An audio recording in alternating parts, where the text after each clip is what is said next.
Recentemente colocaram fogo no monumento a Borba Gato, lá em São Paulo. Porque discordâncias e diferenças sempre acabam culminando em atritos, rupturas e brigas. E este foi mais um auge dessa polarização política entre esquerda e direita, Lula e bolsonarismo no Brasil, mas as diferenças e os atritos estão bem perto de nós. Quem nunca soube, por exemplo, de uma briga no WhatsApp que acaba dividindo uma família?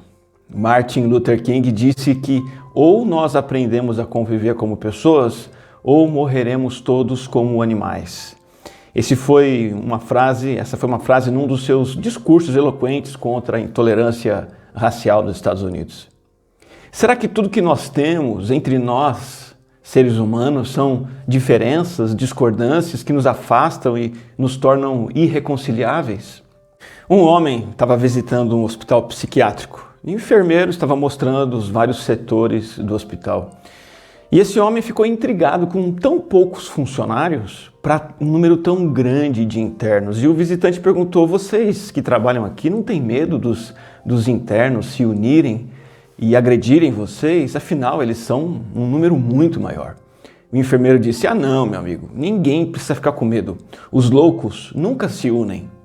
Realmente, os loucos nunca se unem. Agora, será que nós não temos alguma coisa em comum que seja forte o suficiente para nos unir, nos manter unidos e nos tornar fortes? O Senhor Jesus Cristo revoluciona. Ele faz uma reviravolta nas relações interpessoais. Colossenses capítulo 3, versículo 11, diz assim: nessa nova vida, na vida com Cristo, já não há diferença entre grego e judeu, circunciso e incircunciso, bárbaro e cita, escravo e livre, mas Cristo é tudo e está em todos. Nós sabemos, pelo livro de Colossenses, que o velho homem, a pessoa sem Cristo, a pessoa dominada pela sua natureza terrena, ela é caracterizada pelas práticas da antipatia, da discordância hostil, da aversão ao outro, da depreciação ao outro, do distanciamento, da exclusão, do cancelamento do outro. São práticas do velho homem. Agora, o que acontece é que Paulo diz para nós que o velho homem sofreu impeachment. Ele foi deposto do comando da nossa vida. Em Cristo ele perde sua hegemonia. Lá no versículo 9 do capítulo 3, Paulo diz assim: vocês já se despiram do velho homem com suas práticas e se revestiram do novo, o qual está sendo renovado em conhecimento à imagem do seu Criador. Então o que nós temos é um mundo que é um mar de tubarões que estão se mordendo, se devorando, através da maledicência, da deslealdade, da fofoca, das ofensas, do cancelamento. E nesse mar de tubarões, a Bíblia mostra que a igreja precisa ser uma ilha onde há amor. Por isso que Paulo alista nesse versículo 11 4 barreiras que precisam ser derrubadas por causa dessa nova realidade. Nessa nova vida já não há essas diferenças. Em outras palavras, aqui no reino não pode haver mais essas barreiras. Em Cristo temos algo muito maior que nos une, que nos equaliza, que nos nivela, que nos reaproxima, sem julgarmos os outros como pecadores piores que nós e sem fazermos nós mesmos melhores que os outros. Por isso que o texto diz que Cristo é tudo e está em todos. 4 barreiras precisam ser quebradas. A primeira é a barreira racial. A Bíblia diz assim: já não há diferença entre grego e judeu. Barreira racial. Grego é o gentil. O grego é, aqui no texto, todo aquele que não é judeu. Para o judeu, o judaizante, o grego é uma raça inferior, a raça não escolhida, a raça que não tem aliança com Deus. Já o judeu, esse sim é o descendente de Abraão, esse sim é eleito, escolhido, descendente de Isaac e Jacó. Então Paulo está dizendo que não há mais essa antipatia de raça. O cristianismo destrói barreiras de nascimento, de nacionalidade. Você nasceu como judeu, como grego, como brasileiro, como europeu, como africano. Veja que Apocalipse diz que no louvor escatológico celestial, eles cantavam o cântico novo, dizendo a Cristo: foste morto e com teu sangue compraste para Deus gente de toda tribo, língua, povo e nação. Tu os constituíste reino e sacerdotes para o nosso Deus. Por isso que quem antes fazia guerra em Cristo agora reparte o pão na mesa do Senhor e adora o mesmo Cordeiro, come e bebe do cálice e do pão em comunhão. Não há mais a barreira racial e não há a barreira religiosa. O texto diz que não há diferença entre circunciso e incircunciso. Ora, o que significa isso? O circunciso, o circuncidado, é alguém que passou pelo ritual judaico da circuncisão, que simbolizava a aliança com Deus. Paulo diz, não tem diferença entre o circunciso e o não circunciso, o não circuncidado. Quem é o incircunciso? Quem não tinha passado por esse rito, ou seja, estava de fora do grupo da fé, estava na periferia da vida espiritual. Não há mais esse antagonismo religioso. Cristo estabelece o fim.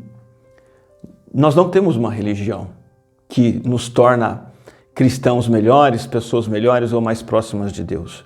Nós temos uma pessoa, essa pessoa é Jesus Cristo. Cerimônias e ritos religiosos que antes separavam as pessoas, agora não separam mais. Não há diferença entre o circuncidado e o não circuncidado. Não há barreira religiosa, não há barreira racial e não há barreira cultural. O texto diz que já não há diferença entre bárbaro e cita. Bárbaro e cita. Quem são esses? Bárbaro era a definição que os gregos davam para os povos que não falavam o idioma grego. O idioma grego era hegemônico na época e quem não falasse o grego era chamado de bárbaro.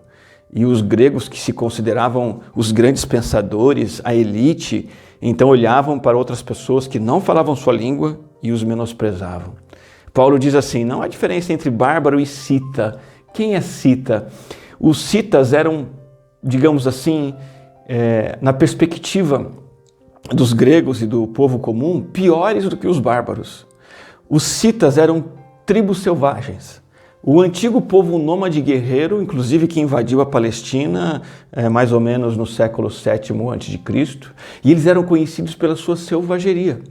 Os citas eram os mais odiados, os mais temidos de todos os chamados bárbaros. Era a classe inferior dos bárbaros.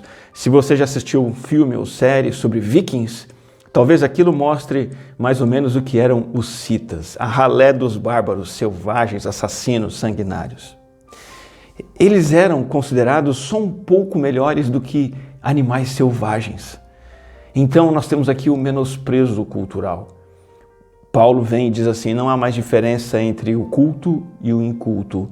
Em Cristo, a congregação na igreja é de pessoas de todas as classes culturais. Não há quem seja falante de várias línguas, conhecedor de várias ciências, que seja melhor ou superior do que alguém que mal saiba falar sua própria língua materna. Não há diferença entre bárbaro e cita. Então não há barreira racial, não há barreira religiosa, nem cultural e não há barreira social. Paulo termina dizendo que não há diferença entre escravo e livre. Essa é uma categoria de pessoas muito comum, extremamente comum no contexto da carta aos Colossenses. Quem era o escravo? Aristóteles, por exemplo, que era um pensador importante da época anterior a Cristo, dizia que os escravos não eram considerados pessoas. Os escravos eram ferramentas vivas, eram como um martelo que respirava, um serrote que tinha movimentos próprios. Os escravos eram propriedade de outra pessoa, não tinham direito de ir e vir, por exemplo. Já o livre era aquele que era considerado como uma pessoa com plenos direitos, que inclusive podia possuir escravos. E essa barreira social entre homens livres e escravos, na verdade, sempre existiu. A cada geração, à sua maneira. E aí Paulo vem e diz que na presença de Deus não há distinções sociais e econômicas. No mundo, tudo isso cai por terra, perde totalmente a importância. Por isso que Tiago, em sua carta, escreve assim, meu irmão, meus irmãos, como crentes em nosso Senhor Jesus Cristo, não façam diferença entre as pessoas, tratando-as com parcialidade. E aí Tiago dá um exemplo. Suponha que na reunião de vocês entre um homem com um anel de ouro, roupas finas, e também entre um pobre com roupas velhas e sujas. Tiago escreve, Se vocês derem atenção especial ao homem que está vestido com roupas finas e disserem, aqui está um lugar apropriado para o Senhor, e disserem ao pobre, você fique em pé ali, ou sente-se no chão aqui, junto ao estrado onde põe os meus pés, não estarão fazendo discriminação? Fazendo julgamentos com critérios errados? A palavra de Deus condena veementemente o ato de discriminar e fazer diferença entre as pessoas. Por isso que o versículo 11 de Colossenses 3 está dizendo que nessa nova vida já não há diferença. Na nova natureza da qual fomos revestidos, essa natureza que se renova continuamente pelo conhecimento, segundo a imagem daquele que a criou, algo que não pode haver são barreiras de relacionamento, nem racial, nem religiosa, nem cultural, nem social. Tudo foi anulado. Por quê? Porque Cristo morreu na cruz, igualmente, por todos, e integrou todos em um só corpo. Nos tornamos irmãos unidos na mesma igreja de Deus. O novo homem desconhece os muros de separação. A graça atravessa todos os abismos entre as pessoas e ela reconcilia os irreconciliáveis uns com os outros através da reconciliação de todos eles com Deus por meio da cruz.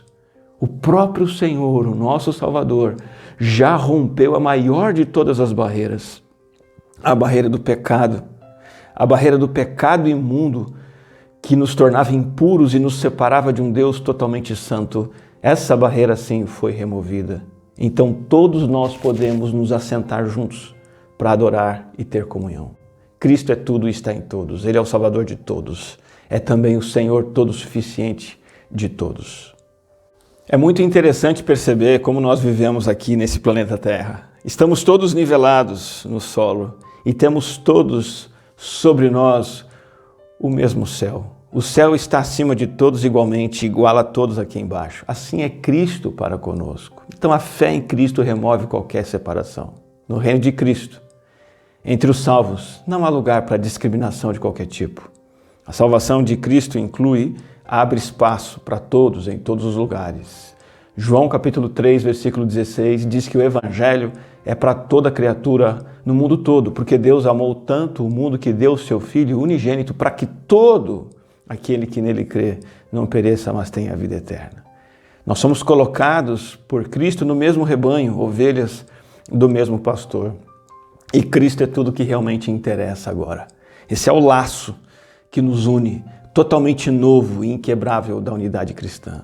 Nesses privilégios da salvação, da santificação, não há diferença entre país A, B ou C, condição econômica melhor ou pior, categoria cultural, circunstância de vida. É dever de todos andar em santidade igualmente, ter o privilégio de servir ao próximo, depender da graça do Senhor. Paulo destaca a preeminência de Cristo sobre tudo e todos, contrariando um ensino errado que nós já sabemos que havia na igreja de Colossos. Nós estudamos esses ensinos errados no capítulo 2 da carta. Esses ensinos faziam diferença de cristãos em categorias baseadas, por exemplo, em filosofia humana, ou em legalismo, prática de leis, ou em experiências místicas, ou então o quanto um conseguia ser mais asceta que o outro. E então as pessoas eram levadas a terem diferença entre elas. Não, eu guardo sábado, você não guarda. Eu consigo fazer jejum, você não consegue. Eu tenho experiências com anjos, você não tem. As heresias estavam trazendo de volta para dentro da igreja o que Cristo já tinha destruído. Por isso que Colossenses exalta Cristo do início ao fim. Em Colossenses, Cristo é o amado Filho de Deus. Cristo é a imagem do Deus invisível, o primogênito da criação. Cristo é o Criador onipotente e eterno. Ele é o cabeça da igreja. Ele é o Redentor nosso. Cristo é a nossa esperança da glória. Ele que detém os tesouros da sabedoria e do conhecimento. Cristo é a plenitude de Deus. Como diz o versículo 11, Cristo é tudo e está em todos. Então, na história, na salvação, no céu, na Bíblia, no plano de Deus, na eternidade, Cristo é tudo e Cristo é tudo para uma alma redimida. Uma única pessoa que foi salva tem em si mesma tudo e Cristo é tudo para ela. Conta-se a história de um pastor que morava perto da igreja e na casa da frente morava uma prostituta. E aquele pastor, observando a quantidade de homens que visitava a prostituta, resolveu chamar um dia e disse: olha, você, mulher, é uma pecadora. Você desrespeita a Deus todos os dias, todas as noites. Será que você não consegue parar e refletir sobre sua vida de pecado e o que vai acontecer com você depois da morte? Aquela pobre mulher ficou muito abalada com as palavras verdadeiras do pastor. E com sincero arrependimento orou a Deus, implorou perdão, decidiu abandonar sua vida e pediu que o pastor orasse para que ela tivesse uma nova forma de ganhar o seu sustento, o seu pão de cada dia. Mas o tempo passou, ela não encontrou nenhum trabalho diferente, então, quando a fome apertou, ela voltou a se prostituir. Entretanto, cada vez que ela entregava o corpo dela para um homem, ela orava ao Senhor, pedia perdão e chorava. Já o pastor, irritado porque o conselho que ele deu não produziu nenhum efeito na vida daquela mulher, ele disse consigo mesmo: a partir de agora eu vou contar quantos homens entram na casa daquela mulher até o dia da morte dessa pecadora. E então, dia e noite, ele vigiava a casa da prostituta. E cada vez que um homem ia lá, ele colocava uma pedra na frente da casa dela. Depois de algum tempo, o pastor chamou a prostituta e disse: você está vendo esse monte de pedras? Cada pedra dessa representa um dos pecados mortais que você cometeu. Mesmo depois das minhas advertências, agora eu repito, tenha cuidado com as suas ações. Aquela mulher ficou ainda mais abalada, começou a tremer e perceber que seus pecados se avolumavam. E voltando para casa em lágrimas, pediu perdão ao Senhor e disse: Senhor, pela sua misericórdia, me livre dessa vida miserável. E parece que a oração dela foi ouvida, porque naquele mesmo dia o anjo de Deus a levou, ela morreu e partiu dessa vida. Mas pela vontade de Deus, o anjo também atravessou a rua e carregou o pastor junto. E a alma da prostituta foi para a eternidade, a do pastor também, e ela subiu aos céus enquanto o pastor foi levado ao inferno. E ao cruzarem no meio do caminho, o pastor viu aquilo e disse: Senhor, essa é a tua justiça? Eu passei a minha vida pregando, repreendendo as pessoas, agora sou levado ao inferno, enquanto essa prostituta que viveu no pecado vai para o céu? O anjo respondeu: meu amigo, os desígnios de Deus são sempre justos. Você achava que o amor de Deus se resumia a julgar o comportamento do próximo, enquanto você enchia o seu coração com a impureza e o pecado dessa mulher, enquanto ela orava fervorosamente dia e noite. Aconteceu que de tanto orar e chorar, a alma dela ficou leve e nós podemos levá-la ao paraíso. A sua alma, pastor, ficou muito pesada com pedras do julgamento, então é impossível levá-lo para o lugar celestial. É claro que essa é uma fábula, mas muitas vezes nós, para nos sentirmos bem e em paz com a nossa própria consciência, nós colocamos diante de Deus como referencial a alguém que nós consideramos mais pecador que nós. E temos um certo prazer em olhar para os defeitos dessa pessoa e julgá-la, porque aí nós nos sentimos piedosos e moralmente melhores do que elas. Mas isso é um pecado terrível, tanto quanto o pecado da prostituição. O velho homem tem a tendência ao egoísmo nos relacionamentos. E essa aplicação precisa ser feita, em primeiro lugar, de maneira pessoal. Muitas vezes nós vivemos entre dois extremos. Ou queremos dominar os outros, ou queremos nos isolar dos outros. E em Cristo devemos parar de nos relacionar dessa maneira, nem querendo dominar, nem querendo nos isolar.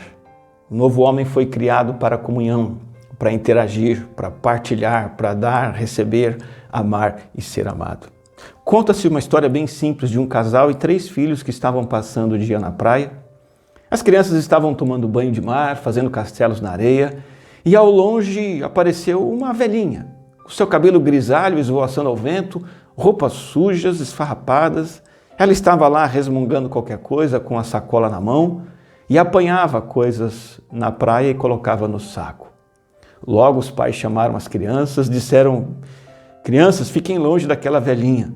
Quando ela passou próximo a eles, curvando-se de vez em quando para pegar coisas na areia, ela deu um sorriso para a família, mas o cumprimento dela não foi correspondido.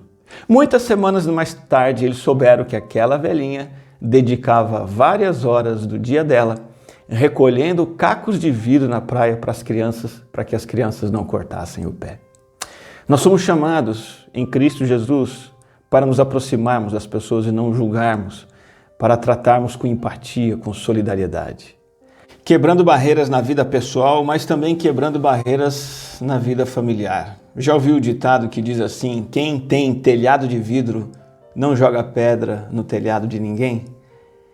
Como cristãos, devemos observar isso principalmente em nossos lares, porque em casa é onde a gente mais gosta de tacar pedra no telhado dos outros, sendo que o nosso telhado é de vidro.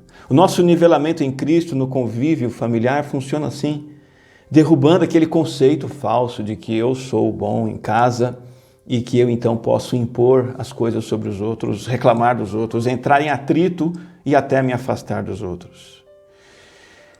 Quando temos familiares que não são crentes, temos que nos lembrar: se eu sou cristão pela graça, não pelo meu mérito, não é porque eu sou o melhor.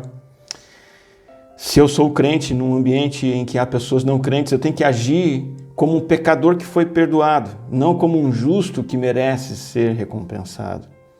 Que a graça de Cristo na minha vida me humilhe e me faça humilde com aqueles que ainda não foram salvos. É por isso que no ambiente familiar se deve falar com doçura com a esposa. Se deve tratar o marido com respeito. É preciso ter paciência com os filhos. Os filhos precisam honrar e ser pacientes com seus pais, porque Cristo é suficiente para todos igualmente. Quebrando barreiras também no ambiente da igreja. Você já ouviu falar das pedras que rolam? São pedras redondas que têm o tamanho de nozes, colocadas no chão, distantes, 1 metro mais ou menos, umas das outras. Elas vão rolar para o centro comum e não vão parar até que todas estejam juntinhas. E se uma dessas pedras é separada das demais, ela vai acabar voltando para suas companheiras. Isso é uma mágica? Não, um segredo muito simples. Essas pedrinhas que rolam possuem ferro magnético e elas se atraem mutuamente pela força misteriosa do magnetismo. Assim que somos nós cristãos. Não deveríamos conseguir ficar longe uns dos outros. Nós deveríamos e devemos ser atraídos mutuamente pelo magnetismo do nosso Senhor Jesus Cristo. Enfatizando que em Cristo não pode haver discriminação de qualquer ordem, o apóstolo Paulo demonstra que o Evangelho é inclusivo, acessível a todos, em todo tempo, em todo lugar, e aí a igreja se torna aquele grupo de pessoas que se atrai.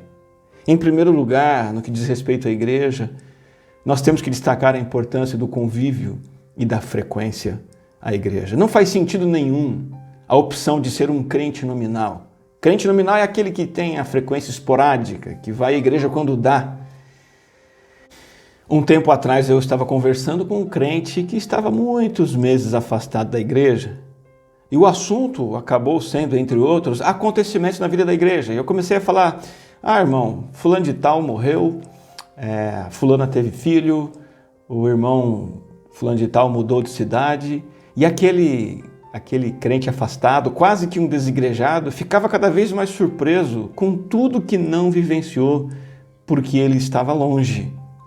Eu conheci uma igreja de cristãos reformados, holandeses e suíços, que o nominalismo cresceu tanto que havia membros da igreja que iam ao culto uma vez por ano, no Natal. Isso vai acontecer com muitos de nós batistas, que temos deixado a igreja de lado. Cadê o magnetismo do Senhor Jesus Cristo, que derrubou barreiras e nos aproxima? Uma segunda aplicação para a igreja é que nós temos uma igualdade no culto a Cristo. Nós devemos estar lado a lado e podemos nos assentar juntos, seja um soldado e um general, seja o patrão e o empregado, seja um aluno e um professor, seja a pessoa mais rica da cidade, o mais pobre da cidade. Nós estamos adorando o mesmo Senhor, o mesmo Deus. O negro e o branco, o que pensa em ideologia de esquerda, o que pensa na ideologia da direita, o que vai votar no Bolsonaro, o que não vai votar no Bolsonaro. Irmãos, os cristãos, para que se unam, é preciso que se amem. E para que se amem, é preciso que se conheçam. E para que se conheçam, é preciso que se dirijam ao encontro um do outro. Você já ouviu falar o que aconteceu com a banana quando ela saiu do cacho? Ela foi descascada. É isso que acontece com o crente que se afasta do culto de adoração e se afasta da comunhão dos seus irmãos. Em terceiro lugar, discriminação. precisa ficar fora da vida da igreja. Nós somos corpo de Cristo. Devemos exercer unidade e destruir qualquer barreira que possa haver entre as pessoas. Aquela pessoa da igreja que você acha chata, Jesus morreu por ela. Aquela pessoa da igreja que você acha estranha, o Senhor foi pregado numa cruz pela vida dela. Nós temos aqui uma forte advertência contra qualquer tipo de discriminação entre os cristãos. E ainda pensando na quebra de barreira na igreja, eu destaco a importância de nós cuidarmos também uns dos outros. Porque, como disse um amigo meu recentemente, que estudou no mesmo seminário que eu, a igreja precisa carregar os seus doentes, precisa cuidar das doenças emocionais dos seus membros, uns dos outros, as doenças espirituais, as doenças mentais e físicas. Esse meu amigo, ele fez uma viagem missionária e contou que nessa visita a uma vila muito remota, lá no Nepal, um lugar tão remoto que você levava 9 horas caminhando e andando em estrada de terra para chegar até lá. E nessa viagem ele viu um senhor bem idoso carregando um cesto de vime nas costas. E aquilo o surpreendeu e de alguma forma ele conseguiu ver o que aquele senhor estava carregando, morro acima, morro abaixo. E ele viu que dentro do cesto de vime tinha uma pessoa. Aquele senhor idoso, arqueado, estava carregando um doente. Estava levando esse doente até o posto de saúde mais próximo ou até o curandeiro mais próximo. Que ilustração interessante a respeito do cuidado que nós temos que ter uns pelos outros, porque Cristo derrubou as barreiras. Barreiras pessoais, barreiras familiares, barreiras na igreja e as barreiras da sociedade também precisam ser derrubadas. Conta-se a história de uma freira que abandonou o convento por um problema de consciência muito antigo. E aí ela recorreu ao tempo passado e disse: depois de ter vivido 20 anos entre as santas dentro de um convento, eu compreendi por que é que Jesus preferia a companhia de pecadores. Essa freira entendeu o que Jesus fez e como ele viveu. Ele decidiu viver numa sociedade de pecadores, entendendo que não há como montar nenhuma sociedade paralela que seja santa, justa e perfeita. Vivendo entre pecadores, sentimentos, atitudes, conversas antissociais estão fora de cogitação. As barreiras caíram. O crente alcançado por Cristo precisa sempre respeitar a todos, inclusive aqueles de quem ele discorda, em qualquer nível. Mesmo que eu discorde de alguém, de sua religião, de sua crença, de sua política, de sua ética, eu não posso tratá-lo com desrespeito, de maneira antissocial, de maneira excludente. Muitas pessoas na nossa sociedade hoje são solitárias porque estão construindo muros ao invés de pontes. E Jesus derruba muros e Ele mesmo é a ponte. A nossa postura social precisa sempre ser a mais amistosa possível. Concluindo essa mensagem, vamos nos lembrar que Cristo veio para derrubar todas as paredes de separação, para que todos nós nos coloquemos no mesmo nível perante Deus, tanto nos nossos deveres quanto nos nossos privilégios. Assim, a Igreja de Cristo deve ser uma comunidade de caras, de rostos bonitos e felizes. A igreja não pode ser uma comunidade de gente com cara de pitbull bravo. A igreja precisa ser um grupo de pessoas que constrói pontes de relacionamento e não de muros. Porque nessa nova vida já não há diferença, mas Cristo é tudo e está em todos. Cristo é tudo para um cristão. O único Senhor e Salvador do cristão é Cristo. A única esperança e felicidade de um cristão é Cristo. E para todos que estão em Cristo sendo santificados, o que quer que seja em outros aspectos, Cristo é tudo. Ele é o alfa, o ômega, o princípio e o fim. Ele é tudo em todas as coisas para todos. Vamos fazer uma oração? Te damos graças, Senhor, por Cristo, a nossa alegria, nossa esperança, nossa salvação, nosso Senhor, o nosso Deus. Que não levantemos barreiras inúteis, barreiras de relacionamento, barreiras de pecado, barreiras de diferença, nos separando de pessoas que o Senhor mesmo aproximou a si. Ó Deus, possamos entender que Cristo é tudo e está em todos, seja na nossa vida familiar, na nossa vida particular, na sociedade, no nosso convívio como igreja, que sejamos construtores de pontes e não levantadores de muros. Essa é a nossa oração, Senhor, em nome de Jesus. Amém.